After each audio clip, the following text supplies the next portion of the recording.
there you have it, guys. First drive with LS400. This is too good not to share. I am super excited.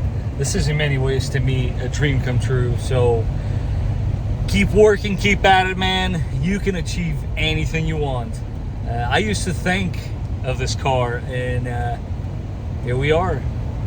Beautiful Pennsylvania, middle of nowhere, and I just picked up one of my favorite cars of all time. First V8, by the way.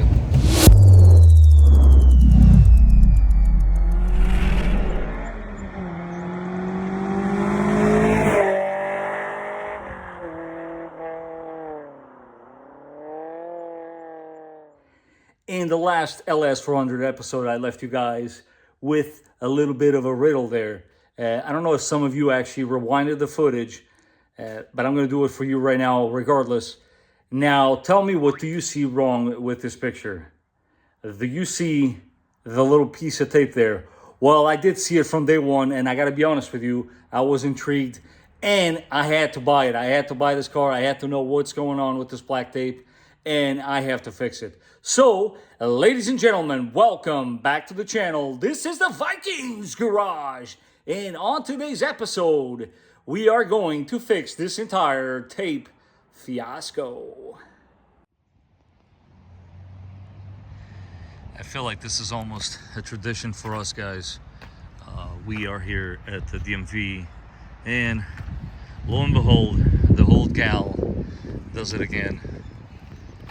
Yeah, 28-year-old Unca Metal here, showing off once again, this time around at the DMV.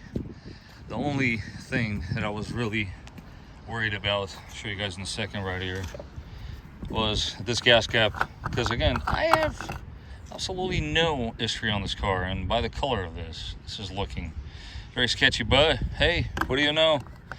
The cap's still good. Old gal is ready to party once more. So yeah, figure I share that with you guys. Literally just passed inspection. And hey, let's not get it twisted, because this was only possible, as you guys know, I had to replace the oxygen sensors on this car, which would prevent me from passing inspection. But this was not possible by the efforts of sales. This was all because we took an effort in checking her out and making sure that everything was copacetic. Before heading out to the DMV, if you don't know, always hook up your scan tool, as I'm going to show you here in these images, and always confirm that all your monitors are ready. If all your monitors are ready, then you're good to go. If they're not ready, like this car wasn't when I bought it, and that means somebody is hiding something. Somebody has cleared that check engine light. Do not fall for that.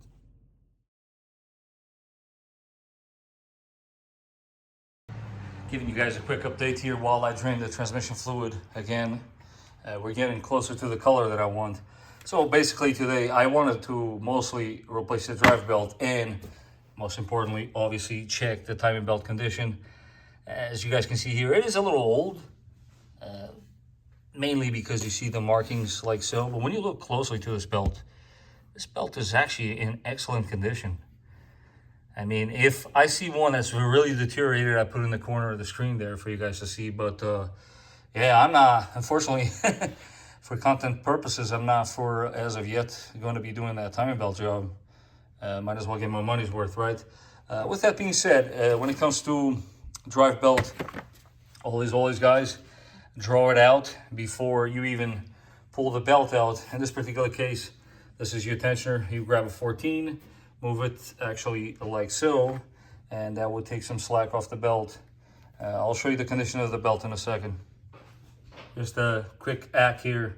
If your 14 is not long enough, you can always use another wrench and do it like so. But as I was trying to explain before, I was actually correct. You're gonna go counterclockwise. All right, quick update here. So this belt, I mean, it's not terrible, but it does show some signs of wear. But because I just recently discovered something else, we're gonna reinstall that belt. Allow me to show you why. So top idler pulley here, pay close attention. You guys hear that? So I'm gonna go ahead, order that guy, and last but not least, this is actually worse than the other one. Let's see if we can get a nice angle here for you guys. Yeah. Doesn't even want to spin. So, before we even put the new belt in there, let's get this guy and this guy. Let's go ahead and order that. So, super quick update here. I did look into the price for the tensioner. $140, so I'm definitely going to hold off on that. Although it's making a little bit of noise. What I'm going to do is take the pulley out and at least clean it up a little. And I'm going to do the same with the water pump. I am going to be using this. Guys, every time you're using something like this, always wear eye protection. And with that out of the way, and that being said, when it comes to pulleys also, always compare it. And this particular one, that would be the back side. And again, match it up. A little different, but I already tested it out, and this is the correct one. So let's go ahead and slap that in there. The old belt was not terrible, but to be honest with you, I just figure, why not? Let's go ahead and start replacing some parts on this thing. And also, for those of you that did not pick up on it, I made a correction there. If you go look back, I did draw this incorrectly. I was missing altogether the alternator, but always draw this out before you take the belt out. And we have it. Brand new pulley there. Cleaned that one up a little bit. And the water pump. But you can clearly still hear this one. So I am eventually going to have to replace it. Anyways, moving along.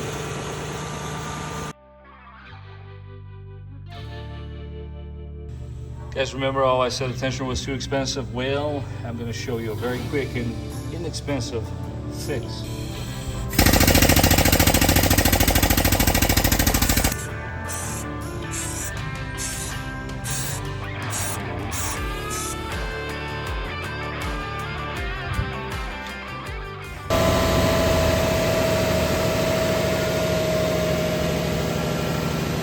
Let's go ahead and swap out a very important component, nonetheless.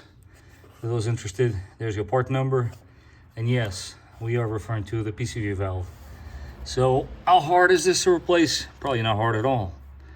I highly doubt you're gonna find a tutorial video on a PCV valve alone because, well, it's that simple of a job.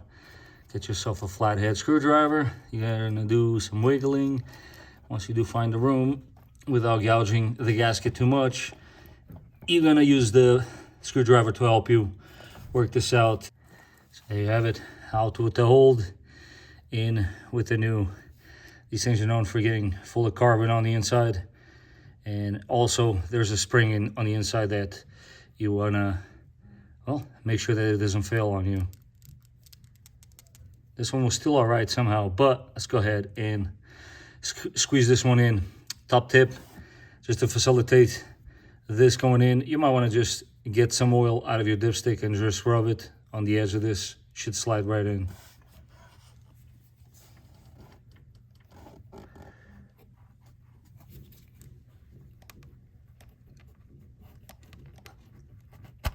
There you go. That is one PCV valve replaced. Of course, older cars, for those of you that don't know, the label for the AC and the charge is right there. So it does take 165, 1 pound, 0.65. This is what I actually recovered from it. It did take me a while, but that is your low side port. And the easy one would be the high side. But let's see if this guy will actually hold the charge. I do know that the compressor is not working, but let's just confirm that at least we do not have any leaks.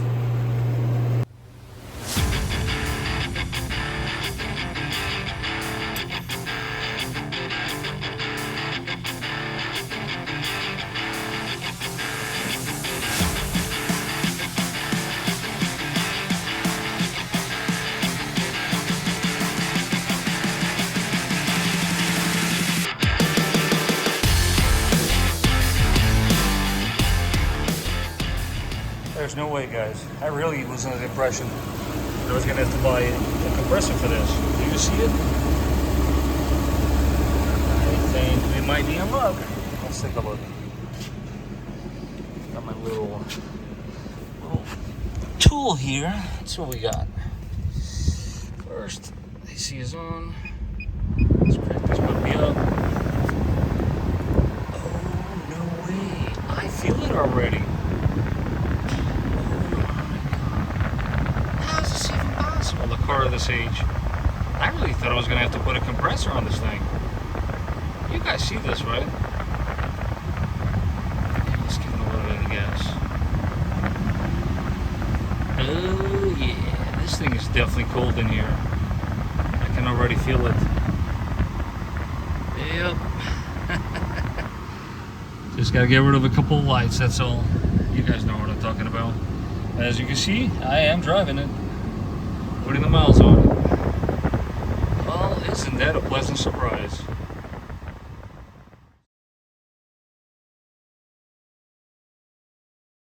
Before I do go ahead and remove the tape, I figure I'd show you guys firsthand what I was referring to. You see it there. There's no denying it, just for sake of comparison. Here's what it's supposed to look like with my spare cluster.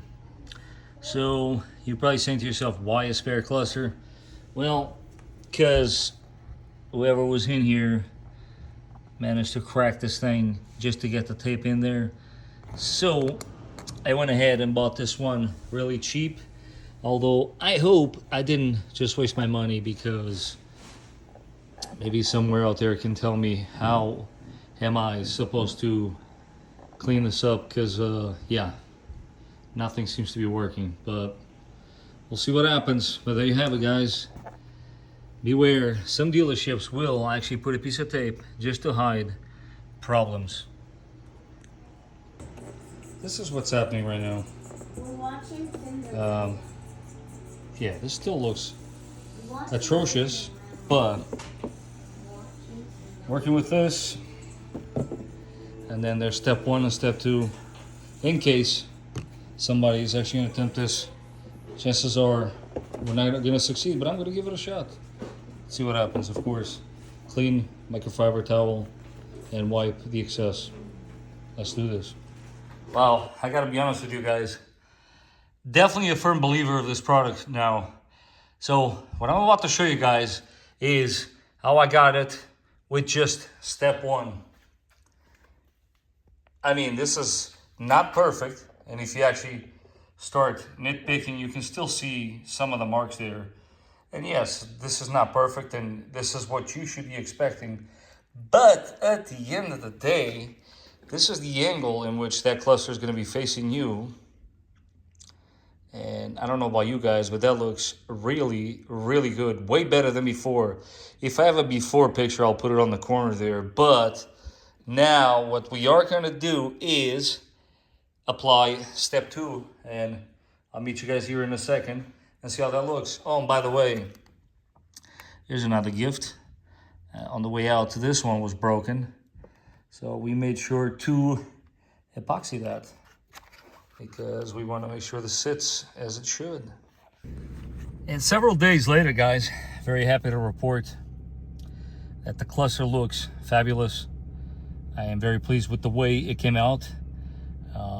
When you consider how it looked before, it is amazing that I was able to actually polish this plastic. And yeah, there you have it. This is the reason why there was tape installed there, because we have a traction control off, flashing, and a solid ABS light. But that's all right, because now we are going to diagnose. But I'll show you guys in a second what I am going to do in the meantime, as opposed to the tape that was placed there before. My fix for right now, because let's face it, nobody wants to stare at that. And do stay tuned, because obviously I'm going to show you guys how to diagnose the issue. So there you have it, guys. It is all, for the most part, put back together. And for right now, this is our fix for the issue. Just going to leave that right there. Again, do stay tuned, because with this, we are going to diagnose that light. There's a 50% chance that I'm going to be able to repair it. 50% chance I won't. That, of course, is pending on the availability of the parts and cost too, because after all, I didn't buy this car to pour a whole lot of money into it. But stay tuned and we'll see what I come up with. Now, when it comes to our ABS light that is staying on and traction light flashing, I'm going to give it a shot, something that you guys at home should also consider when, of course, dealing with the car of this age. And never count this out, and it's a fuse. You can go ahead and check the fuses, and they might have continuity across it, but that doesn't mean that they don't have high resistance. So with that being said, I grabbed my stash of new fuses, and one by one, this is the important bit, guys, do it one by one. Take out the old one onto the coffee can and in with the new one, of course, of the same amperage. And let's see what I find. So we're just about done with all of these, and I start checking the other stuff, right? Now, follow me on this. It's a 40, that's a 30 amp ABS number 2, which, as you can see, I just removed it. But if you pay close attention, that looks green to me, doesn't it? Right in the center. Let's crack this open and see what we find.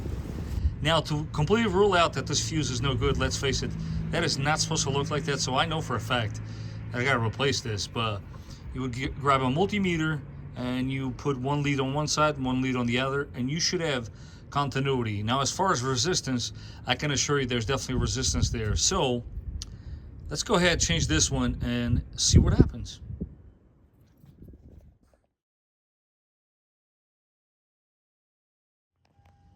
All right, let's do some diagnostic on this ABS light. First things first, you're gonna find that guy inserted there. Remove it, and these are the pins that you want to insert your jumper wire harness into. Once you've done that, now comes the hardest part. This is like decoding the Da Vinci Code. You ready for this? You guys want to focus on the ABS light and traction. We're supposed to be counting this. Let me know if you can figure this out.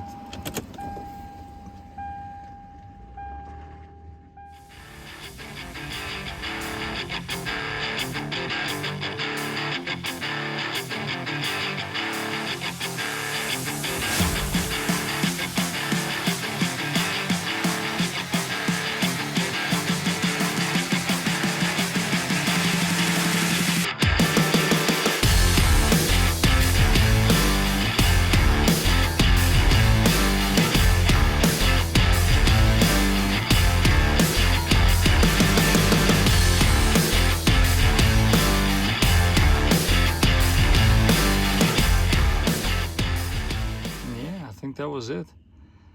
Let's see how many codes we got and what does this all mean. Drain the transmission for the 4th time. Go ahead, take a sample, and I'll show you guys how's this progression going. Is it getting any cleaner? We're making progress. Let's find out. Well, if you were to ask me, it definitely looks a little more on the clean side. But let's take a look, make a comparison. Figure I'd share with you guys a little test I've been doing here. Every time I drain and fill the transmission, which by the way is 2 quarts each time, I've been taking a sample. The first one being the darkest, and hopefully that can kind of come through on camera. We would ultimately want it to look that way, but I think we are definitely getting somewhere. Still a little bit on the darker side, but guys, there's only so much fluid I'm willing to drain and fill. We all got better things to do. So we're gonna go ahead and just finish her up with this. Yes, that's right, I'm rebuilding the old transmission, as you can see, and plus that guy. And hopefully the shifts will be much smoother, which I believe they will be, because to be honest with you, I have already noticed a transition from this to that. Feels a lot better at this point. This hopefully will be the icing on the cake. There you have it. Just a small little test here for you guys. Now, I'm not telling you guys that you should put this on every single transmission, but when you consider how old this vehicle is and how many of the parts are at this point discontinued, yeah, I'm willing to take my chances. And for those that are not familiar, check out the consistency on this puppy. This is like, for lack of better words, it basically looks like honey. That's how thick it is. And when you do pour it into the funnel, just be aware that, yeah, it's gonna take a while. So hang tight, pour yourself a beverage, and be patient. It'll eventually make its way inside.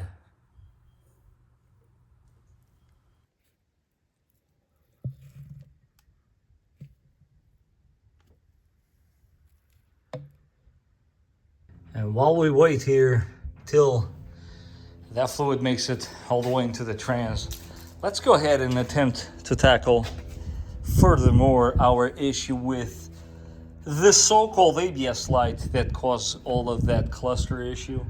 So yes, I got a whole bunch of papers here, and of course I'm going to simplify all this for you guys. This one was actually pretty neat one because it helped me locate the connector location for the speed sensor, although I confirmed that by getting into the car and tracing it. And as you should go underneath there and of course confirm that the wire itself on the exterior of the vehicle is not broken.